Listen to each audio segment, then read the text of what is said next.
तो पापा अच्छा हम लोग अब सियालकोट से निकल के आप किसी तरह से थैंकफुली बड़ी मुश्किलों का सामना करने के बाद तरन तारन आ गए। आपने कहा कि आपकी बुआ जी ने आपके लिए तांगा भेजा था अमृतसर में, और कुछ आपके जो जैसे ताया जी थे वो कहीं और चले गए, चाचा जी कहीं और चले गए, वो समझ में नहीं आया कि वहाँ कैसे चले गए। बट बाकी आप सब लोग तरन तारन पहुँच गए। अब तरन तारन की बात ज़रा शुरू करते हैं फिर से। तरन तारन में सबसे पहले आपकी फैमिली का आप अब जब आपके फादर यानी कि हमारे दादाजी वहाँ पहुँचे तो उन्होंने अपना काम फिर क्या शुरू किया? नहीं, तरन तारन जब हम पहुँचे, पहली सबसे बात यह कि हम तो दोनों बीमार थे, मैं और मेरे पिताजी। टाइफाइड था हमें। तो 2 महीने हम बुआ के घर रहे। इलाज तो तब कुछ टाइफाइड का ख़ास होता नहीं था, ज़्यादा आराम ही करना पड़ता था और छोटी मोटी कोई दवाई मिल जाती थी।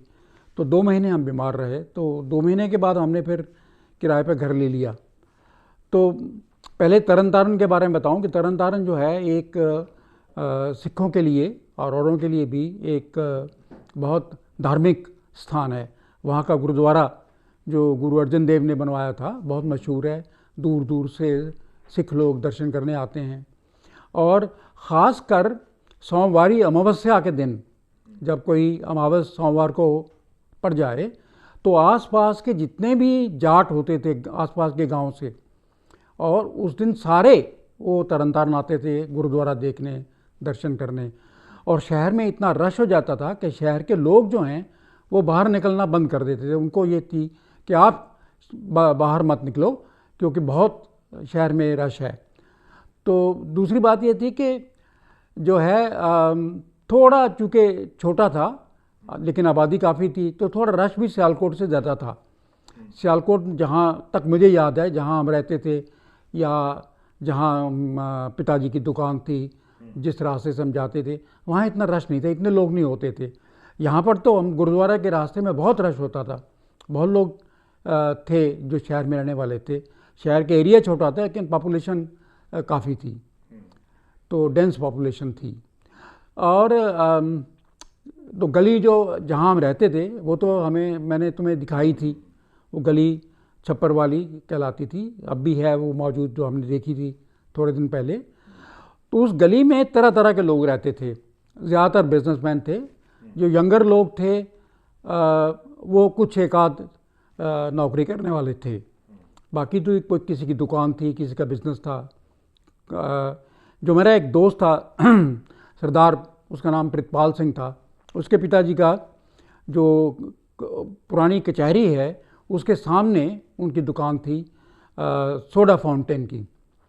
वो जो है ये जो बंटे वाली बॉटल्स होती हैं वो बंद करते थे। वो सोडा मशीन थी और उसमें सोडे से उस बंद समय करते भी थे। बंटे वाली बोतल? हाँ, बंटे वाली बॉटल बहुत मशहूर थी और वही वही बिकती थी। ये कोका कोला, पेप्सी कोला वगैरह तो थे नहीं। वो लोकल जो होती थी प्रोड्यूस वही बिकती थी और बहुत बिकती थी। ख़ासकर जब शहर में कोई मेला लगता था तो बहुत बिकती थी। उसकी उस घर की जो वो फैमिली थी उसकी एक ख़ास बात ये है कि उनका जो बेटा था वो तो मेरे साथ पढ़ता था, प्रितपाल सिंह, लेकिन पढ़ने में थोड़ा ढीला था। तो मुझे प्रितपाल सिंह की माँ जो है वो मुझे कई बार कहती थी कि तू हमारे घर आके पढ़ लिया कर, हाँ हमारे यहाँ बहुत जगह है और मैं तुम्हें एक कमरा दे दूँगी, तुम दोनों पढ़ लिया करो और थोड़ा बहुत काम इसको भी करवा दिया करो। तो हालांकि हमारे घर जगह की कमी नहीं थी, फिर भी मैं वहाँ चला जाता था। और वो लेडी इतनी अच्छी थी कि मुझे बिल्कुल बेटे की तरह ही समझती थी। और जैसे वो अपने बेटे के लिए दही जमाती थी रात को एक कटोरा, मेरे लिए भी जमाती थी और मुझे सुबह वो भेज देती थी कि ये तुम्हारे लिए है खाने के लिए। मेरी माँ ने एक दो बार एतराज़ भी किया लेकिन उसने कहा नहीं, ये तो बहुत अच्छा बेटा है मेरा और जैसे मैं अपने बेटे के लिए बनाती हूँ इसके लिए बनाने में मुझे अच्छा लगता है तो मैं भेज देती हूँ, इसमें कोई आप एतराज़ मत करो। और दूसरी बात यह कि जो स्कूल था हमारा, स्कूल कोई 1.5 किलोमीटर 2 किलोमीटर था।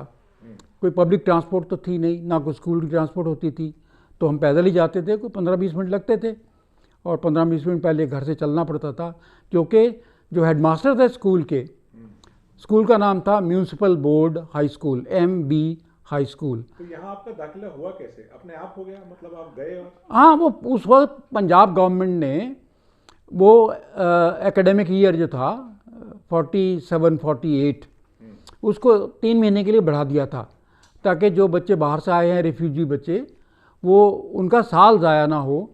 तो मैं जनवरी में वहाँ जाना शुरू कर दिया था मैंने। वो सब बच्चों को दाखिल कर लेते थे, जितने बच्चे थे सबको दाखिल कर लेते थे। तो 5वीं में मैं वहाँ पर दाखिल हुआ था और 3 महीने बाद इम्तहान था। तो हमने कहा कोई बात नहीं, तैयारी करके 1 साल बच जाएगा। तो ख़ास बात यही थी कि वक्त पर पहुँचना पड़ता था, नहीं तो सज़ा मिलती थी। जो हेडमास्टर थे बाहर ही खड़े होते थे गेट पर। और जो उस स्कूल की 2-3 बातें, एक तो टीचर्स बहुत अच्छे थे, बहुत लगन से पढ़ाते थे। जो भी पढ़ाने का तरीका था, मैं अभी बताऊंगा पढ़ाने का तरीका क्या था, लेकिन जो भी पढ़ाने का तरीका था बड़े लगन से पढ़ाते थे।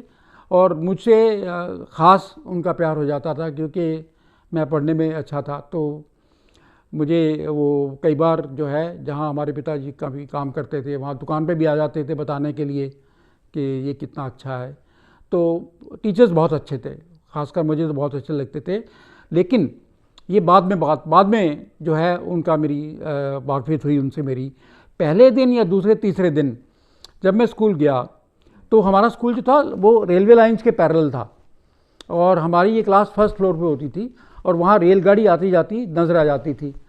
तो एक गाड़ी आ जा रही थी और मेरा ध्यान गाड़ी की तरफ चला गया।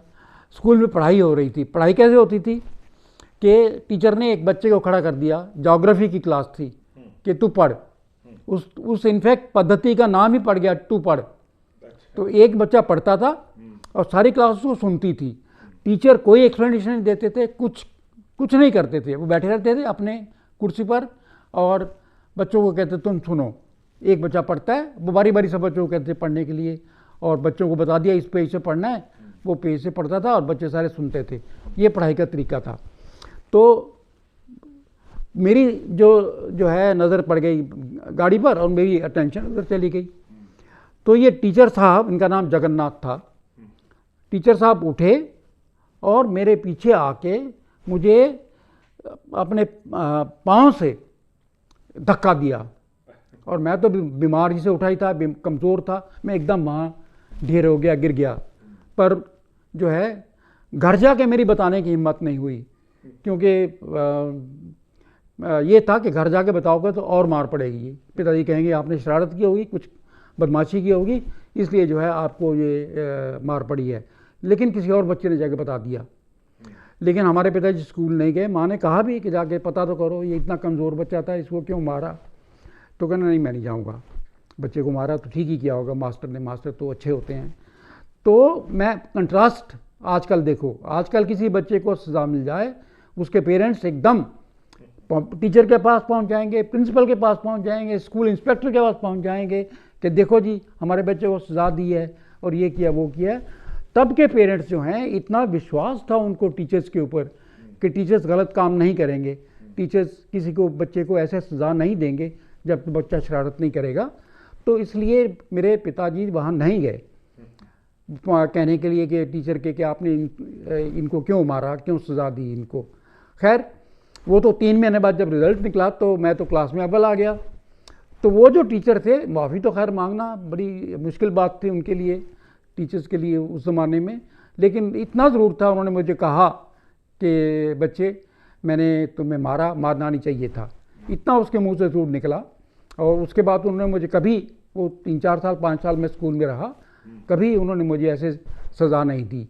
लेकिन और टीचर जो थे वो साल में 1 बार मुझे ज़रूर मार पड़ती थी, पता नहीं क्यों होता था, कुछ ऐसी बात थी। एक बार वो जो है स्पेलिंग पूछे मुझसे, तो क्या वर्ड था उसका, स्पेलिंग में मुझे वैसे तो बहुत आते थे स्पेलिंग, पर उसके मैंने वो राइम करके कुछ गलत बता दिए। तो वो टीचर जो थे, यंग अभी आए थे, जोगिंदर पाल का नाम था, अंग्रेज़ी पढ़ाते थे। तो उसने मुझे एक थप्पड़ लगाया कि क्लास का मॉनिटर है और स्पेलिंग नहीं आते। हालांकि मॉनिटर नहीं था उस वक्त, अभी क्लास शुरू ही हुई थी, 7वीं क्लास में अभी गए थे। तो उसने एक थप्पड़ लगा दिया। तो मैंने ऐसे उसकी तरफ देखा तो उसने और एक लगा दिया, मेरी तरफ देखता है। तो ऐसे ही हो जाते थे इंस्टेंसेस। मुझे जितने साल पढ़ा वहाँ मुझे हर साल एक बार जरूर सज़ा मिलती थी। उसके बाद टीचर मेरे जो है वो फ्रेंड हो जाते थे, दोस्त हो जाते थे और कभी सज़ा नहीं देते थे। ये जो जोगिंदर पाल थे ये बहुत अच्छे थे, ये तो नए नए आए थे। 8वीं में पंजाब गवर्नमेंट जो है एक एग्ज़ामिनेशन होता था उसका, जिसको वजीफ़े का इम्तहान कहते थे, स्कॉलरशिप एग्ज़ामिनेशन। और तरन तारण में कभी स्कॉलरशिप एग्ज़ामिनेशन किसी को नहीं मिला था। उस साल मुझे कहा गया कि तुम इसके लिए जो है तैयारी करो, तुम्हें इम्तहान देना है। मुझे नहीं पता था क्या होता है, तो मैंने कहा अच्छा ठीक है, जो भी आएगा देखेंगे, कर लेंगे। ये जो जोगिंदर पाल थे, इन्होंने मुझे कहा कि तू घबरा मत, तू मेरे घर आ जाना, मैं तुम्हें पढ़ाऊँगा फ्री ऑफ कॉस्ट। तो ये नहीं कि कोई लेना है, कोई पैसा लेना है, कुछ करना है, तो तू मेरे घर आ जाया कर, मैं तुम्हें पढ़ा दूँगा। लेकिन मैं नहीं गया। मैंने कहा I had some self confidence कि मैं कर लूँगा, कोई बात नहीं। उसने मुझे डांटा अगले हफ्ते कि तू मेरे घर नहीं है, तू अपने आप को इतना समझता है। मैंने उसे घर जाना शुरू कर दिया, पढ़ना शुरू कर दिया। मैंने कहा एक तो पढ़ा रहे हैं और एक डांट रहे हैं, क्या फ़ायदा। खैर उस साल स्कूल में वो स्कॉलरशिप आ गया मेरी वजह से, और सारे स्कूल में इंक्लूडिंग हेड मास्टर वाह वाह हो गई। लेकिन बदकिस्मती थी कि मुझे वो, ये 8वीं में इम्तहान होता है और मुझे 9th में जो है छोड़ना पड़ा स्कूल। स्कूल वाले सारे जो है वो कह रहे थे कि आप क्यों जा रहे हो, क्यों जा रहे हो, क्यों जा रहे हो, पर वो मुझे जाना पड़ा। फैमिली मेरी वहाँ छोड़ नहीं सकती थी। तो लेकिन स्कूल को पहली बार एक स्कॉलरशिप मिला तरन तारण में। तो ये तरन तारण की ख़ास बातें हैं जो मुझे याद हैं। और बाकी तो कुछ तरन तारण में ख़ास बात नहीं थी कुछ ऐसी। नहीं, पर इसके अलावा जैसे तरन तारण में जब आप आए तो अब आप कितने वहाँ पे थे? 5 साल थे, राइट? नहीं, तरन तारण में हम रहे 48 से 51 तक, 3 साल रहे। 3 साल थे। 3 साल रहे। बिजली आ गई थी घर में? बिजली थी घर में, तो घर में बिजली थी घर में। क्योंकि सियालकोट में आप कह रहे थे? ना, सियालकोट में नहीं थी, यहाँ थी घर में बिजली। और अच्छा घर था, हवादार था, जैसे पुराने ज़माने में बनते थे। 2 कमरे थे, रसोई थी, सोने के लिए बाहर बहुत बड़ा कोर्टयार्ड था, तो बहुत अच्छी जगह थी। तो अब जैसे इंडिपेंडेंट इंडिया के 3 साल, मतलब 4 साल ही हो गए, आप 51 तक थे वहाँ पर। कोई आपने ऐसी चीज़ महसूस की कि कुछ वाकई में मटेरियल या कोई अदर प्रोग्रेस कोई हो रही है लाइफ में, आपकी लाइफ में? नहीं, कोई ख़ास 3-4 साल में कुछ फ़र्क नहीं पड़ता कोई ख़ास, क्योंकि हम तो वैसे भी, हमारे पिताजी कोई ख़ास काम कर नहीं पाए वहाँ पर। स्किल तो थी नहीं उनके पास कुछ भी। एक वो सियालकोट में आढ़त की दुकान पर बैठते थे और कुछ हिसाब किताब लिखते थे, वो भी अंग्रेज़ी में नहीं बल्कि लंडो में एक होती है लैंग्वेज, उसमें वो लिखते थे। तो उनमें कोई ख़ास स्किल तो थी नहीं कोई, तो काम तो मिलता नहीं था, कोई भी काम था नहीं। कभी कभार जो है ये जैसे मेरे बुआ के बेटे थे, उनकी दुकान पे बैठ जाते थे थोड़ी दिनों के लिए, तो कुछ वैसे उनको कोई काम नहीं था। तो हम तो स्ट्रगल कर रहे थे, हमें पता नहीं था कि दुनिया में क्या हो रहा है, बहुत ज़्यादा पता नहीं था। सिर्फ एक बात थी, हमें ये पता लग गया कि कांग्रेस के खिलाफ भी कुछ लोग हैं। उस वक्त ये जो मेरे कज़न थे, ये सारे वो थे जनसंघी, मतलब आरएसएस में जाने वाले। और तो ये जो बातें करते थे कभी कभार, तो मुझे लगा कि ये कांग्रेस के जो है खिलाफ बातें कर रहे हैं। तो इतना मुझे आभास सा हुआ, क्योंकि मैं बहुत ज़्यादा मैच्योर नहीं था, मुझे नहीं पता था पॉलिटिक्स क्या होता है, कांग्रेस क्या है, आरएसएस क्या है। लेकिन ये आरएसएस की जब बातें करते थे तो कांग्रेस को क्रिटिसाइज़ करना ये उसमें हो जाता था, और मुझे ज़्यादा पता नहीं है। तो आप 8th में थे, तब तक आपको अभी नहीं पता लगा था बड़े बड़े लीडर्स के बारे में, जैसे नेहरू या गांधी या पटेल? नहीं, दिल्ली में आके ये अवेयरनेस जो है पहले आई। सबसे पहले जब हम 51 में दिल्ली आए थे, तो दिल्ली में बहुत जल्दी ये अवेयरनेस आ गई, क्योंकि दिल्ली प्रोबेबली कैपिटल होने की वजह से ये कुछ ना कुछ पॉलिटिकल जलसे जुलूस निकलते रहते थे, चलते रहते थे। तो यहाँ बहुत जल्दी इस बात का जो है ज्ञान हो गया कि पॉलिटिक्स क्या होता है, थोड़ा बहुत जान गए। तरन तारण में ख़ास नहीं था कुछ। अच्छा, तो फैमिली के अंदर ही बात करते हैं कि जैसे कि मैंने कहा कि आप आपस में पंजाबी में ही बात करते थे? हाँ, पंजाबी बोलते पंजाबी थे, पंजाबी में बात करते थे। और अपनी मदर को आप क्या कहते थे? मदर को तो भाभी जी बोलते थे। पंजाब में ये होता था कि जैसे मेरे चाचा थे ना, चाचा मेरी माँ को भाभी बोलते थे, तो हमने उनकी देखा देखी जो है भाभी जी बोलना शुरू कर दिया। अच्छा अच्छा। और पिताजी को तो पापा जी कहते थे। तो पापा जी। हाँ। और अच्छा, और कपड़े आप अभी तक जो पंजाबी वहाँ से थे उस जनरेशन के, जो नहीं, हमारी दादाजी के जनरेशन के थे, वो क्या कपड़े पहनते दादाजी तो वही कमीज़ और कुर्ता, कुर्ता और पाजामा पहनते थे, वो तो कोई बदला नहीं उन्होंने। हम लोग जो है स्कूल जब जाते थे तो कमीज़ और निक्कर, थे? वो स्कूल की यूनिफॉर्म थी, सफ़ेद कमीज़ और खाकी निक्कर। और बाकी वक्त हम पजामा, कुर्ता पजामा पहनते थे। तो फॉर्मल ओकेजन्स पे दादाजी वो पहनते थे वो तुर्रेदार पगड़ी जो होती है, जो बड़ी प्रोमिनेंट होती है? नहीं, ऊपर ये वास्कट वगैरह कुछ पहन लेते थे, कोट पहन लेते थे कभी, तो काम चल जाता था। वैसे वो पहनते तो वही थे, कुर्ता और पजामा।